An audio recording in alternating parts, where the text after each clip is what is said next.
दोस्तों, अगर एक सुबह आपकी आंख खुले और आपको पता चले कि आप इंसान से जानवर बन चुके हैं, तो आपका क्या रिएक्शन होगा? आज की हमारी कहानी भी कुछ ऐसी ही है। मूवी की शुरुआत में हमें एक लामा को दिखाया जाता है जो बहुत दुखी और मायूस था। उसे रोना आ रहा था और फिर वह अपनी कहानी सुनाता है कि कैसे वह इंसान से एक लामा बन गया। कहानी शुरू होती है और हमें एक राजा को दिखाया जाता है जिसका नाम गुस्को है, जो अपने 18वें जन्मदिन की तैयारियों में बिजी था। गुस्को बहुत सेल्फिश, मूडी और जालिम राजा था और उसे अपने सिवा किसी की परवाह नहीं थी और उसका मूड छोटी छोटी बातों पर खराब हो जाता था। अपने जन्मदिन से पहले गुस्को एक गांव के सरदार जिसका नाम पाचा है को अपने महल बुलाकर बताता है कि वो अपने 18वें जन्मदिन पर अपने लिए एक समर होम बनाना चाहता है जिसका नाम गुस्को टोपिया होगा और वो उसी पहाड़ी पर होगा जहाँ पाचा का गाँव है। इसलिए पाचा और उसके गाँव वालों को वहाँ से जाना होगा। जिस पर पाचा पूछता है कि गाँव के लोग कहाँ जाएंगे, तो गुस्को कहता है कि ये मेरा मसला नहीं है। तब पाचा कहता है कि आप ऐसा कैसे कर सकते हैं? तो गुस्को कहता है कि बिल्कुल कर सकता हूँ, मैं राजा हूँ। और वो अपने गार्ड्स को बुलाकर पाचा को महल से बाहर निकलवा देता है। और तब कहानी में एक और कैरेक्टर की एंट्री होती है जिसका नाम ईज़मा है, जो गुस्को की सलाहकार थी और वो गुस्को से काफी जेलस थी और उसकी जगह लेना चाहती थी और उसकी गैर मौजूदगी में अक्सर उसके तख्त पर बैठकर लोगों पर हुक्म चलाती थी। एक दिन गुस्को उसे रंगे हाथों पकड़ लेता है और उसे नौकरी से निकाल देता है, जिस पर इज़मा को बहुत गुस्सा आता है और वो अपने असिस्टेंट क्रोंक के साथ मिलकर गुस्को को रास्ते से हटाने का प्लान बनाती है और सोचती है कि अगर गुस्को रास्ते से हट गया तो वो उसके राज पर कब्जा कर लेगी, क्योंकि गुस्को का कोई वारिस नहीं। दरअसल ईज़मा को काला जादू आता था और उसकी एक सीक्रेट लैब थी जिसमें उसने कई किस्म की मेडिसिन्स रखी थी, जिसमें जहर के अलावा ऐसी मेडिसिन्स भी थी जिसे यूज करके इंसान को किसी भी जानवर में बदला जा सकता था। ईज़मा गुस्को को दावत पर बुलाती है। उसका प्लान होता है कि वो गुस्को को जहर देकर मार देगी। वो क्रोंक को गुस्को की ड्रिंक में जहर मिलाने का बोलती है, लेकिन क्रोंक काफी बुद्धू होता है, इसलिए वो ड्रिंक में गलत मेडिसिन डाल देता है, जिसकी वजह से गुस्को मरने के बजाय लामा में बदलने लगता है। ये देखकर ईज़मा क्रोंक पर काफी गुस्सा होती है और उसे कुछ करने का बोलती है। तब क्रोंक गुस्को के सर पर प्लेट मारकर उसे बेहोश कर देता है। तब ईज़मा डर जाती है कि अगर गार्ड्स को पता चल गया कि उसने गुस्को का ये हाल किया है तो उसकी खैर नहीं, और फिर वो क्रोंक से कहती है कि गुस्को को महल से दूर ले जाकर ठिकाने लगा दे। जैसे ही क्रोंक गुस्को को एक बोरे में डालकर महल से बाहर ले जाता है तो महल की सीढ़ियों पर उसका पैर एक कैट की टेल पर आ जाता है, जिसकी वजह से वो बोरा उसके हाथ से छूटकर सीढ़ियों से लुढ़कता हुआ पाचा की लामा गाड़ी पर जाकर रुकता है, जिसका पाचा को पता नहीं चलता। क्रोंक पाचा का पीछा करता है, लेकिन पाचा लोगों की भीड़ में गुम हो जाता है और क्रोंक के हाथ नहीं आता। तब वो डर जाता है कि अगर ईज़मा को पता चला कि गुस्को जिंदा है तो वो उसकी जान ले लेगी, इसलिए वो ईज़मा को कुछ नहीं बताता। पाचा जब अपने घर पहुंचता है तो उसकी बीवी, जिसका नाम चीचा है, उससे पूछती है कि राजा ने उसे क्यों बुलाया था, लेकिन पाचा उसे दुखी नहीं करना चाहता, इसलिए वो बहाना बना देता है कि राजा उससे मिले ही नहीं। तब चीचा को बहुत गुस्सा आता है कि जब राजा को मिलना ही नहीं था तो बुलाया ही क्यों। पाचा अपनी परेशानी छुपाने के लिए घर से बाहर निकल जाता है और जब वो अपनी लामा गाड़ी के पास जाता है तो उसमें रखे बोरे में कुछ हलचल होती है और जब वो उस बोरे को खोलता है तो उसमें एक बोलने वाले लामा को देखकर डर जाता है। गुस्को, जो अब लामा बन चुका था, उसे कुछ पता नहीं होता कि उसके साथ क्या हुआ है। वो पाचा को पहचान लेता है और कहता है कि तुम तो वही किसान हो ना जिसे मैंने महल से निकलवा दिया था। तब पाचा भी गुस्को को पहचान लेता है और पूछता है कि आपकी ये हालत कैसे हुई। तब जाकर गुस्को को पता चलता है कि वह एक लामा बन चुका है और उसे शक होता है कि पाचा ने अपने गांव को बचाने के लिए उसे लामा बनाकर किडनैप कर लिया है। तो पाचा कहता है कि मैं ऐसा कैसे कर सकता हूँ। तब गुस्को सोचता है कि एक किसान में इतनी अकल नहीं हो सकती कि वह इतना खतरनाक प्लान बना सके, और वह पाचा को बोलता है कि मुझे अपने महल ले चलो, ईज़मा के पास सीक्रेट लैब है, वो मुझे दोबारा इंसान बना देगी। लेकिन पाचा कहता है कि जब तक आप अपना गुस्को टोपिया बनाने का इरादा बदल नहीं लेते तब तक मैं आपको महल नहीं ले जाऊंगा। तो गुस्को कहता है कि मैं तुम जैसे छोटे लोगों के साथ डील नहीं करता। तब पाचा कहता है कि फिर मैं भी आपको महल नहीं ले जा सकता, जिस पर गुस्को कहता है कि ठीक है, मैं खुद महल का रास्ता ढूंढ लूंगा। तब पाचा कहता है कि महल का रास्ता बहुत खतरनाक है, आपकी जान को खतरा हो सकता है, लेकिन गुस्को उसकी एक नहीं सुनता और महल की तरफ निकल पड़ता है। लेकिन थोड़ी दूर जाकर ही उसे जंगल से डर लगने लगता है। तब उसे एक स्क्विरल मिलती है जिसका नाम बकी है। वो गुस्को की मदद करना चाहती है, लेकिन गुस्को उसको इग्नोर कर देता है और उसी वक्त उसका पैर फिसल जाता है और वह ऐसी जगह गिरता है जहाँ बहुत सारे चीते सो रहे थे, जिनको देखकर गुस्को की सांस रुक जाती है। लेकिन तब बकी वहाँ आकर एक बलून को फाड़कर चीतों को जगा देती है और चीते गुस्को का पीछा करने लगते हैं। और जैसे ही चीते गुस्को पर हमला करने वाले होते हैं, तब पाचा अपनी जान पर खेलकर उसे बचा लेता है। जान बचाने पर पाचा का शुक्रिया करने के बजाय गुस्को उसी पर इल्जाम लगाता है कि अगर तुमने पहले ही मेरी मदद की होती तो ये सब ना होता। तब पाचा गुस्को से रिक्वेस्ट करता है कि आप गुस्को टोपिया बनाने का इरादा बदल दे, लेकिन गुस्को उसकी बात नहीं मानता। तब पाचा भी उसे महल ले जाने से इनकार कर देता है। गुस्को सोचता है कि अभी पाचा की बात मान लेता हूँ और महल पहुंचकर उससे निपट लूंगा, और वो पाचा की बात मानने का ढोंग करता है, जिस पर पाचा बहुत खुश होता है और वो गुस्को को महल ले जाने के लिए राजी हो जाता है। दूसरी तरफ महल में गुस्को के गायब होने के बाद ईज़मा उसके किंगडम पर कब्जा कर लेती है और उसकी जगह खुद रानी बन जाती है और क्रोंक से कहती है कि गुस्को को मारकर हमने हमारे रास्ते का आखिरी कांटा भी निकाल दिया, अब हमें कोई नहीं रोक सकता।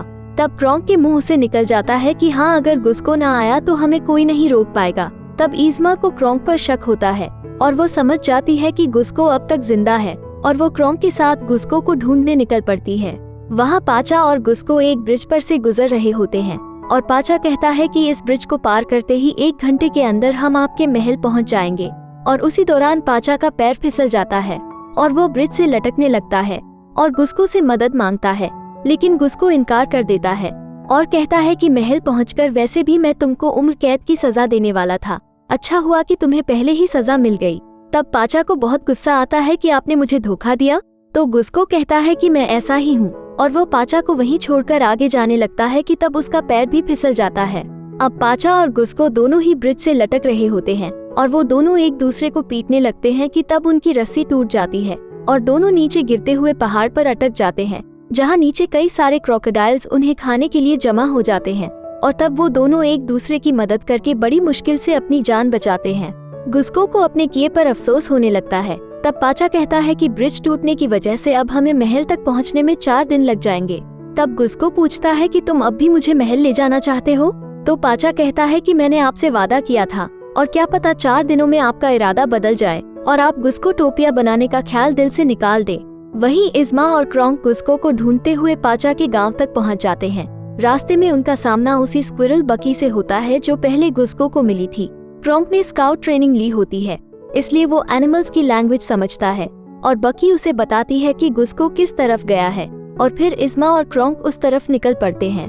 दूसरी तरफ गुस्को और पाचा एक होटल में खाना खाने रुकते हैं, लेकिन गुस्को को वहाँ का खाना पसंद नहीं आता, इसलिए वो शेफ को समझाने होटल के किचन में चला जाता है। और तब इत्तेफाक से ईज़मा और क्रोंक भी वहाँ आ जाते हैं, लेकिन वो गुस्को को नहीं देख पाते क्योंकि वो किचन में था।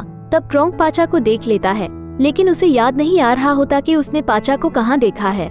और फिर जब ईज़मा और क्रोंक गुस्को को ठिकाने लगाने का प्लान बना रहे होते हैं, तो पाचा उनकी बातें सुनकर चौंक जाता है और वो जल्दी से गुस्को को ढूंढकर होटल से बाहर ले जाकर उसे बताता है कि होटल में 2 लोग आए हैं जो आपको ढूंढ रहे हैं। और जब पाचा गुस्को को उनका हुलिया बताता है तो गुस्को समझ जाता है कि ईज़मा और क्रोंक उसे ढूंढकर महल वापस ले जाने आए हैं और वो खुश हो जाता है। लेकिन पाचा उसे बताता है कि वो आपको ढूंढने नहीं बल्कि मारने आए हैं। तब गुस्को को लगता है कि पाचा झूठ बोल रहा है और वो नहीं चाहता कि गुस्को कभी महल पहुंच सके।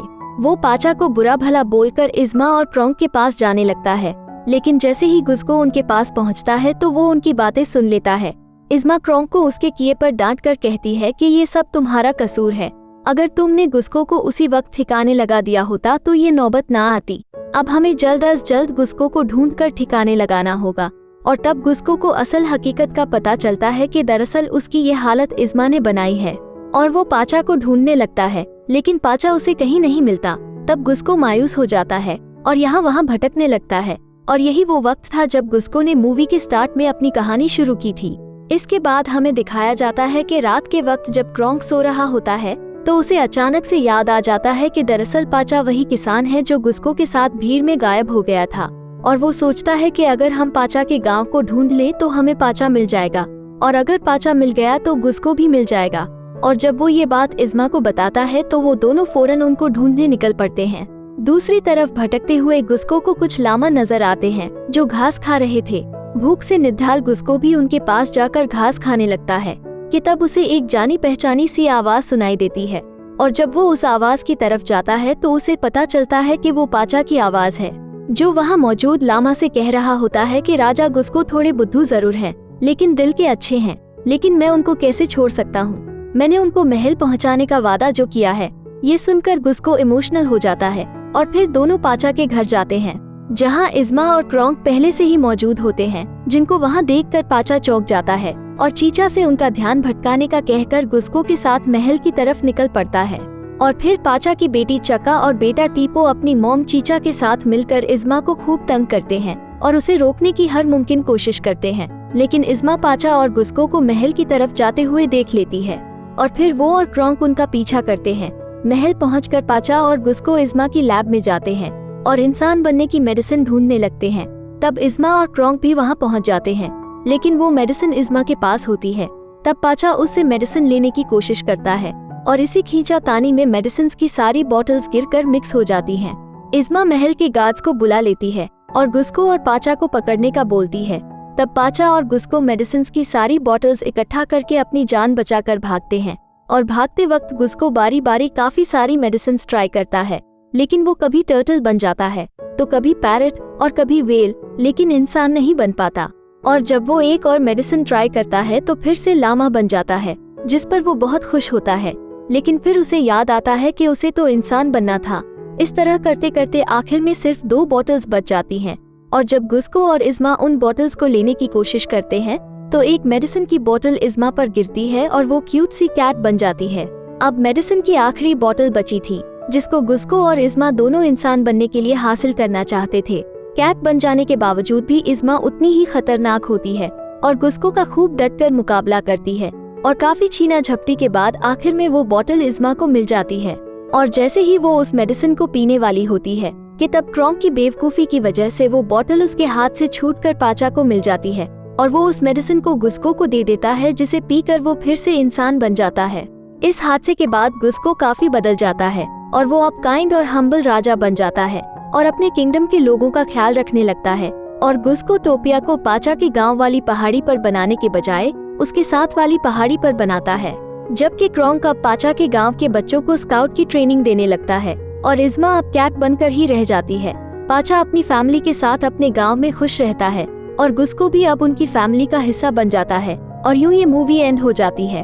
अगर ये वीडियो आपको स्प्लेंडेड लगी है तो the emperors new groove movie को जरूर देखें, क्योंकि वो और भी ज्यादा थ्रिलिंग है। दोस्तों, आपको ये वीडियो कैसी लगी? कमेंट सेक्शन में अपना फीडबैक जरूर दें और ऐसी मजे की वीडियोस देखने के लिए वीडियो को लाइक करें, चैनल को सब्सक्राइब कर लें और बेल आइकॉन को लाजमी प्रेस करें ताकि आने वाली वीडियोस के नोटिफिकेशंस आपको मिलते रहे।